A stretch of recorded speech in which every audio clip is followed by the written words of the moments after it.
Hello again YouTube, and welcome back to Just Get a Tesla. And this week I am in Newcastle on my way home to Northern Aberdeenshire. It's about a 6-hour trip. I've been away for a long weekend. I'm a bit tired, so I just need to waft my way home. So how good is this car with all of its automation and needing to go and charge and things at a nice gentle waft home? Let's find out.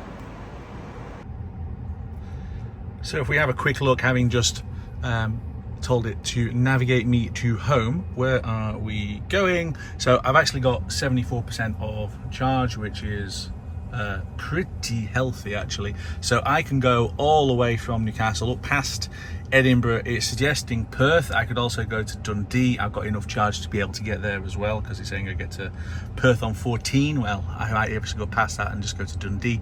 We shall see. It's suggesting I go the A1 route, which is already what I've decided to do this morning, and then I might add a bit of time on, but a bit of interest, by basically just going through Leith on the north bit of Edinburgh, just because it's interesting and just because it avoids the hell that is the Edinburgh city bypass, and specifically the queue down to the Sheriff Hall roundabout, and then all of the queue down that section as well. So we shall see. Either way, this should be nice and chilled. I really do like Newcastle. It is a fun place to visit. I've got really good friends here, and the interesting bit about what the roads are like as you drive through. So you've obviously got the bridge that we're going across now, which is actually needing something of a repaint because it's rusty as hell, and then the train's going over the top, as you've just seen, and then you dive down into this subterranean urban motorway hell, which was one of many that the city was going to build, and then it actually came to its senses and said, no, let's not plough more motorway through the city centre. That would be a bad idea. In my case though, it does allow me to slice straight through the city centre from the Gateshead side out towards the north, which actually is preposterous. I should not be able to just slice through the centre of the city. Why on earth would you want the traffic doing that? It just doesn't make any sense. But hey, I'm going to make use of it. So this is the kind of trip where having a Tesla is actually a really good car to have.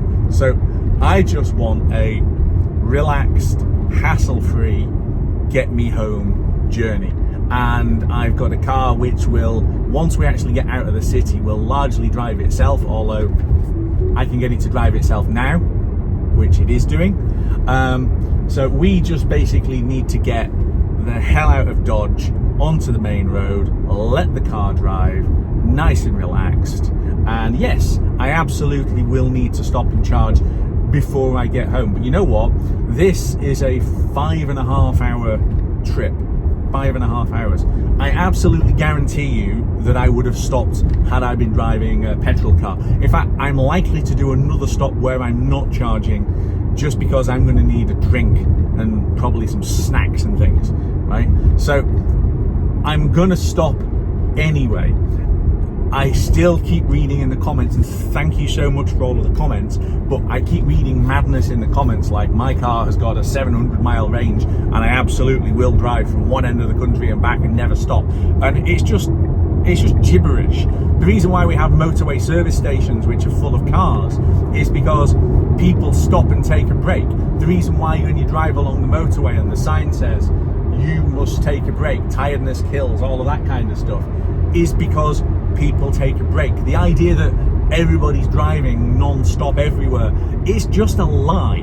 And the point is, the people who are saying this know that it's a lie. You may do the odd trip where you do, you know, a 4-hour leg without a break. Hell, I've done that, but I don't do it very often, because most of the time I don't want to drive for 3-4 hours non-stop.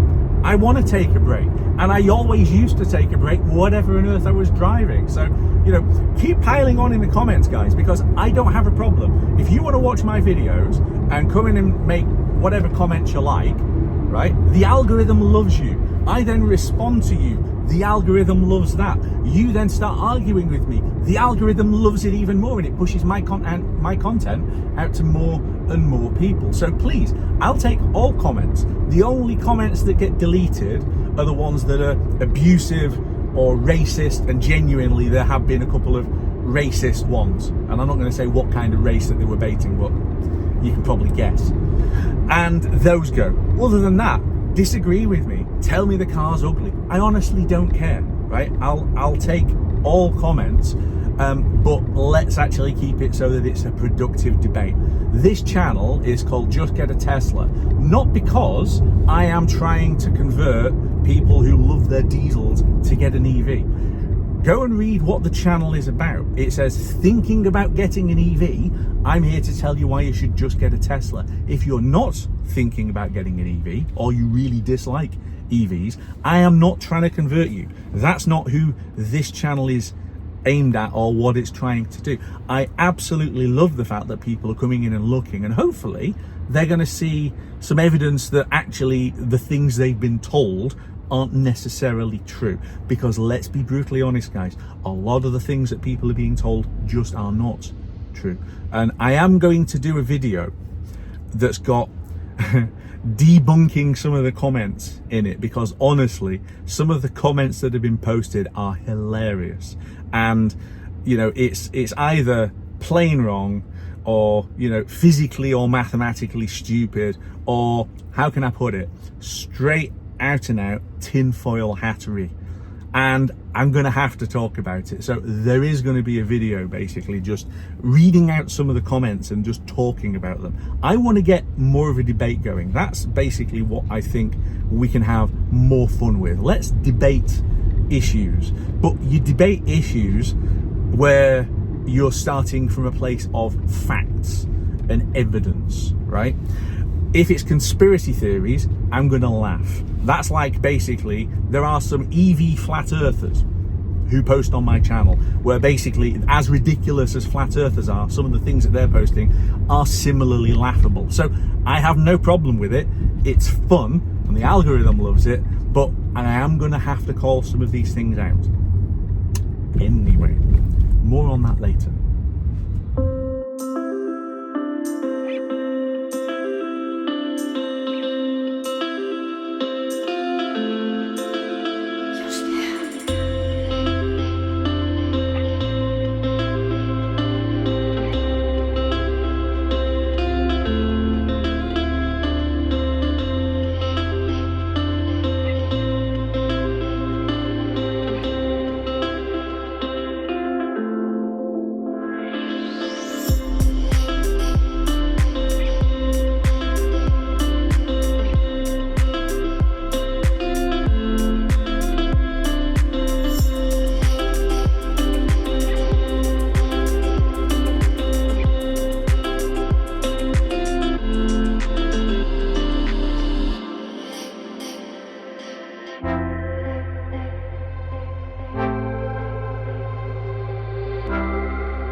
Coming up on Addiston Supercharger over on the right hand side, but don't need to stop because I've got plenty of charge, so I'm carrying on. You do not have to stop absolutely everywhere, despite some of the comments that I get.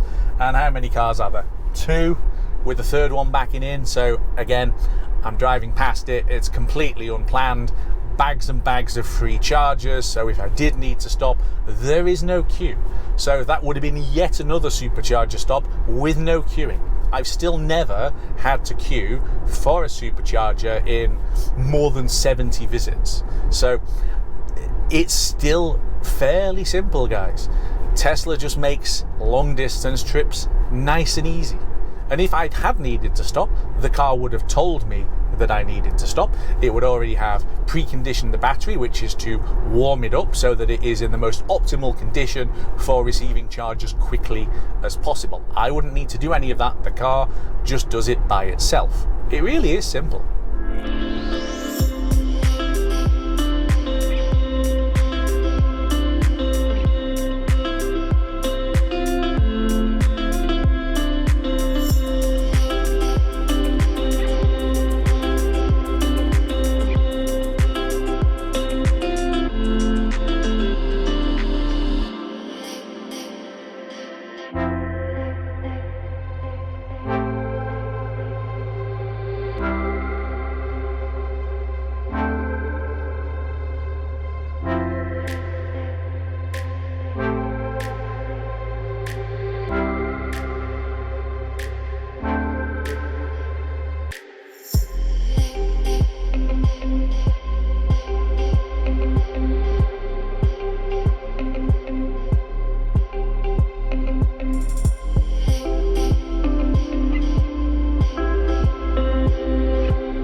Final roundabout on the A1. Oh yes. Because this is where I think I need to give a bit of a hat tip to the Auto Shenanigans channel, because if you haven't seen him, go and watch him. But this is the start of what is effectively the A1M. Although it's the A1, it's a special road. So it's got the same legal status as a motorway. In Scotland, it's got a 70 limit sign, as you just saw, because the national speed limit scheme does not apply to motorways in Scotland. They have a 70 limit posted on them instead, and also you saw all of the restrictions about pedestrians, horses, slow moving vehicles, etc.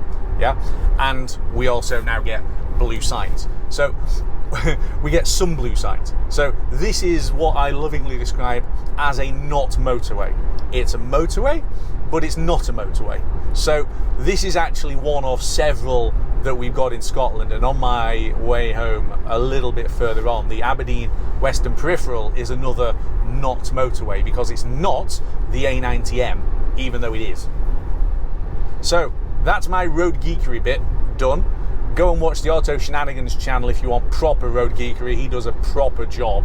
I really like his stuff of basically geeking out about the roads that we drive on. We are coming down to the Newbridge roundabout west of Edinburgh near the airport. This is my usual supercharger stop, but I don't need to do so today because I've still got 24% power. So let's just have a think about this. I left Newcastle on 74% and I am now at Edinburgh Airport on 24%. So I burned literally half of the battery to go from Newcastle to Edinburgh, and I can go to Perth or even to Dundee without any issues.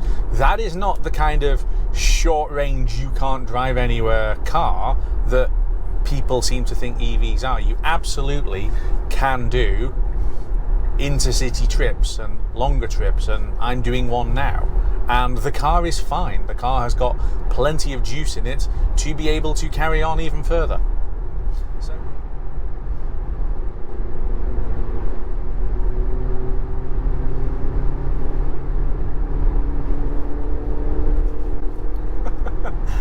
I can hear that Boxster engine in that Subaru Impreza from all the way back here.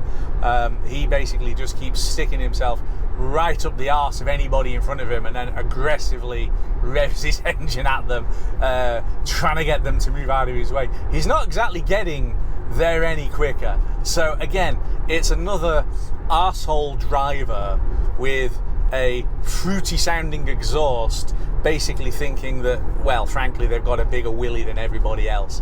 And let's be honest, it's probably the opposite, isn't it, boys? Because there is definitely a, how do I call this, small syndrome amongst some people who seem to have these aggro cars and this hyper aggressive kind of masculinity. Blow it out your arse. I mean, honestly, it's just absolutely ridiculous. Every single video I'm going to put a gratuitous bit of Queensferry crossing on it, because I think this is an absolutely magnificent structure, and every time I drive across it you just kind of think wow. And because I'm in a Tesla Model Y and I've got so much glass, not just in front of me and around with your very great views out, but also the glass roof as well, you've just got amazing views of this cable bridge. It really is interesting to drive across, although at least I'm happy now that I'm driving across it and there isn't a massive load of snow dropping onto it as I did on a previous trip last winter. I really do need to have a look at winter tyres, don't I? Because there's been quite a few bits where it's 13 degrees now, so you really don't need them. But yesterday when I was driving it was 2 degrees and wet. That's definitely the point where in northern Scotland I really should be thinking about it.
Right, we have arrived at Perth for a little stop. I've just plugged the car in and we'll do the usual, let's see how long it takes to actually start charging up, and click, there you go. So these are 150 kilowatt chargers and I've arrived on 8%, so I am expecting that it's going to ramp up pretty much up to that because it has been preconditioning, which is warming the battery to be able to take a faster charge. So yeah, 140, 145, yeah. So basically we've gone pretty much up to the maximum speed that we're going to get out of those, and I'd expect that it's going to sit there for a little while. So while we're waiting for that to happen, so again, 8%, remember where we got to? 8%. Right, while we're doing that, what I definitely need is a drink and a snack or food of some other description. So last time I was here, which is all of a week ago maybe, all of this was still covered up. Actually, we'll walk around this side. So these have still got bags over them, but the two on the end are active, and we have got a load of rapids over here, which again, these were not in use. Hang on, get past the van. These were not in use last time I was here, but they've now taken the barriers away, and they're obviously in use, which is great. This has suddenly got a load of, I don't know what this is supposed to be. I thought this was EV charging, surely, because if you go into the middle here, you've got these concrete bases. So I thought they were going to stick chargers on, but it just appears to be parking with a roof, which I don't entirely get. Anyway, I am going down to the petrol station, which you can't see behind the megabus, but it is down there, for a well-needed drink, because frankly I am gagging after 3 hours 10 minutes from Newcastle. As we're on the run up to Christmas, and it doesn't matter at the moment, we're doing Mackie D's again. Although as soon as I get into video shot in January, we're going to have to do something different, because I have got to start eating a little bit healthier. And no, I'm not having this because I'm having to charge the car. I'm charging the car, but again, it's lunchtime and I'm hungry. And it's a radical idea. And I keep getting this in the comments that people seem to be insisting that I'm only eating lunch or dinner at the T-base stop because I'm charging. It's like, do you people not eat or pee or anything? Really?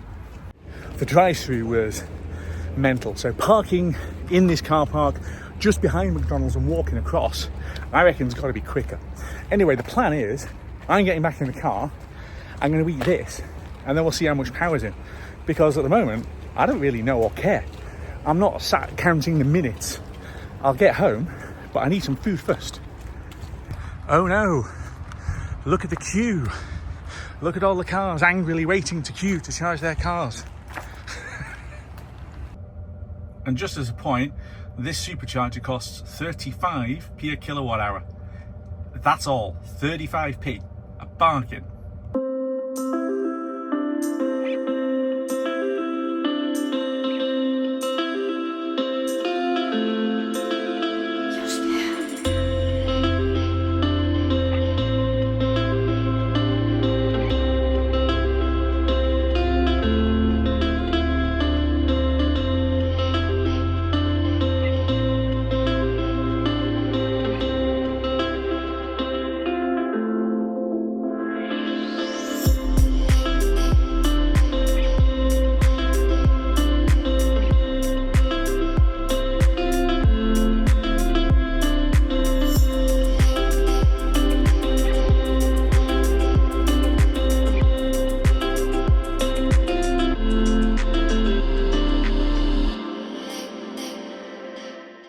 It's 5 to 4. I am back onto the single carriageway bit of the A90 north of Aberdeen. And yes, there is a north of Aberdeen. I know it seems like a gazillion miles away from anywhere. As I was telling my friends over the weekend, I practically live at the North Pole these days. But it's good. It's gone really quite misty. So obviously it's not dark yet, but the sun is on its way down, and there's mist everywhere, despite the fact that it's 10 degrees, which is unexpected. I wouldn't have thought that you would get mist. I thought that was like your low temperatures thing, but it's literally spreading all over the shop. So actually, it might look better on the camera than it is in reality, I suppose is the other way of looking at it.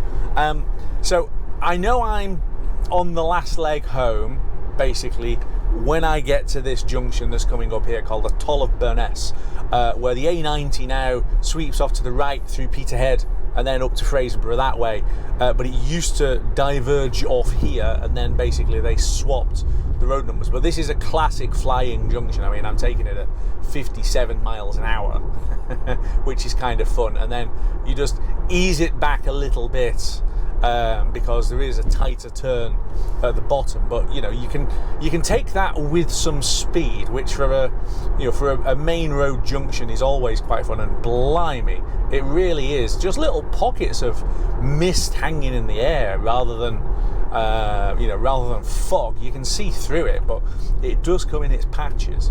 So I said at the beginning, would this be a relaxing trip just to be able to waft home? And the answer is absolutely. I only stopped when I got some lunch, and even then I hadn't finished eating lunch when the car was telling me to go, so the car took less time to service than I did, which does happen some of the time. But I think the interesting thing is going to be when I park up, when I get home, I'm going to put the numbers into a calculator, because I want to know how much this trip has cost in this Tesla, and then I'm going to compare it against petrol and diesel, because I saw the price of fuel at Broxton. So where I was charging up, the alternative is, of course, I could have been filling up with petrol or diesel. So loads of people in comments have said, well, I just put for fuel in the car wherever I'm going past. Apparently price isn't an issue, and then I just eat where I want. Great. So we've chosen to have a Mackie D's for lunch, and we've stuffed fuel in the petrol station next to it. So we're going to take those prices, and we're going to take my previous two cars before this, which were a petrol plug-in hybrid Mitsubishi Outlander and a diesel Volvo S90. So I'm going to use the average MPG figures which I got for those cars at the fuel that was at that petrol station, and we're going to do a comparison against this car and see how much it actually cost. And again, I didn't lose any time charging. It's the opposite. The car was ready to go before I'd finished my lunch. Okay, no time lost. I wonder how much cheaper this is going to have been. Let's have a look at the comparison, and then we'll try and conclude. But the people who've insisted that it's absolutely proven that EVs cost more than petrol and diesel, I think you're not going to be happy with the next bit. It's the following day, and we need to wrap up that little trip. So first of all, with regards to ease of driving and a nice wafting, relaxed trip back, it's absolutely did the job. This car is so easy to drive if you're not in a particular hurry, but you still actually want to get there. The other interesting thing we have to talk about is cost, and this is where it gets really interesting. So again, I've had a few people say EVs are more expensive to drive, not to buy or insure anything, but to drive, than petrol or diesel. So let's have a look at that. The journey I did yesterday, I did in two legs. Gateshead to Perth, and then Perth to home. So Gateshead to Perth was 172 miles.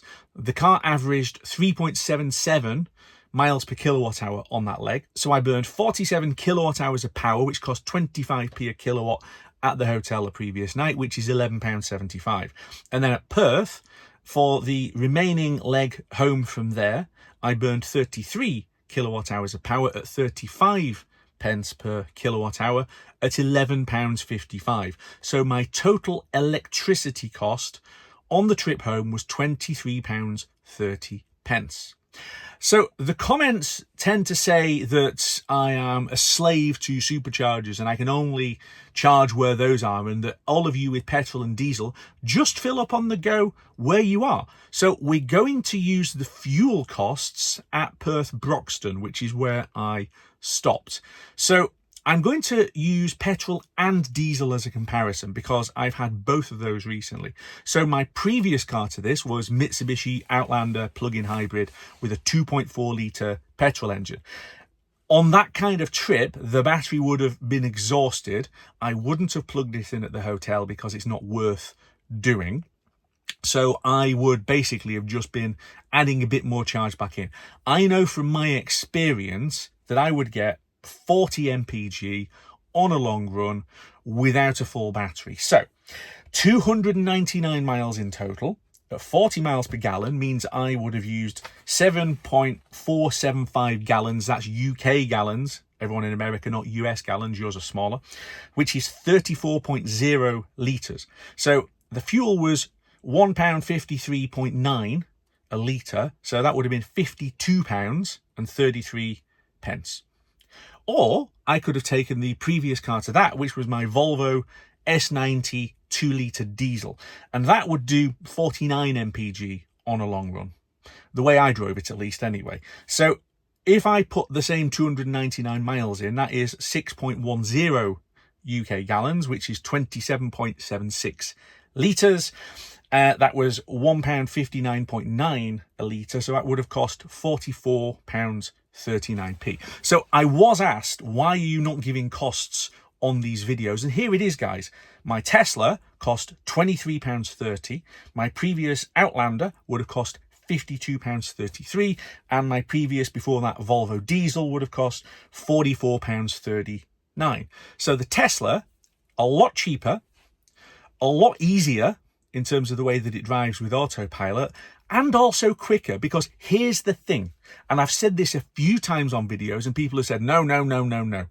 I got there and ate. And then when I finished eating, I left immediately. If I had needed fuel, I would have got there, parked up, gone into McDonald's, eaten, and then had to do a fuel stop. Now, okay, maybe that only adds another 5 minutes, but the point is, I was able to refuel the car while I was refueling my stomach. And that is something you can't do on a petrol or diesel car. I know some people are going to say, oh God, Ian, you just sound smug. I'm not sounding smug. I am saying things that some of you disagree with. Anyway, that's it for this video. Tell me in the comments that I'm a smug git. Whatever else it is you want to do, I don't mind. Let's have a debate. I will see you very soon back here on Just Get a Tesla.